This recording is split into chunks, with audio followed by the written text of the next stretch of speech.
Good morning বন্ধুরা, তোমরা কেমন আছো? আশা করছি তোমরা খুব ভালো আছো। আর এই ফ্ল্যাটটা দেখতে পাচ্ছ, এটা তো অনন্যাদের ফ্ল্যাট। আর আমরা গেছিলাম কলকাতায়, ওরা আমার বাংলার ওদিকে থাকে। আমরা বাঘাযতীনে নেমেছিলাম, আর আমি আর অন্বেষাই গেছিলাম। ওর বাবা পরের দিন গেছিলো, গৃহপ্রবেশের নিমন্ত্রণ যেহেতু ছিল। আমরা সোমবার সকালে গেছিলাম। আর এইটা ওদের ফ্ল্যাট। আর এই যে এইটা ঢুকতে একটা সোফা, তার সঙ্গে ওই যে ওয়ার্ড্রপ আর টিভিটা রেখেছে। আর এইটা ওদের ডাইনিং রুম।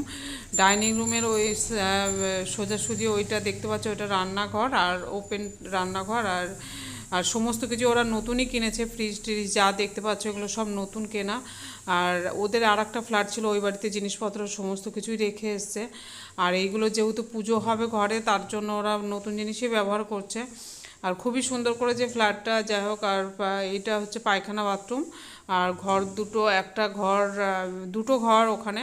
ওই যে একটা ঘর, ওরা আমার মেয়ে আর অনন্যা ঢুকছে। আর এই একটা ঘর, এই ঘরটা ঠাকুর ঘর করেছে। ঠাকুর ঘরটাও খুব সুন্দর করেছে। আর এই যে ব্রাহ্মণ তো পুজো করছে। আর এই যে এইটা সিংহাসন।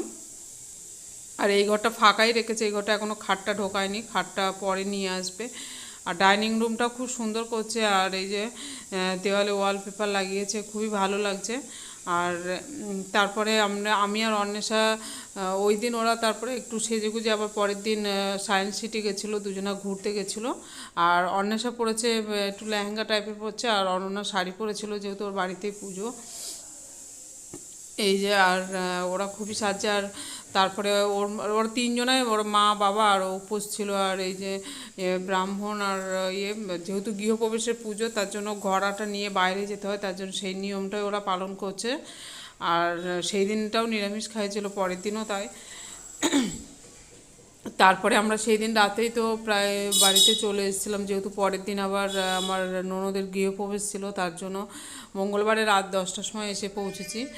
আর এইটা হচ্ছে ওই রাতের রান্নাবান্না চলছে, সমস্ত কিছু ক্যাটারিংয়ের হাতে দিয়ে দিয়েছিলো, কিন্তু আমরা তো বেশিক্ষণ থাকিনি। ওখান থেকে আমরা 7টার মধ্যে বেরিয়ে এসেছিলাম, কিন্তু খাবার দাবার সবার জন্য নিয়ে এসেছিলাম বাড়িতে, আর রান্না করতে হয়নি।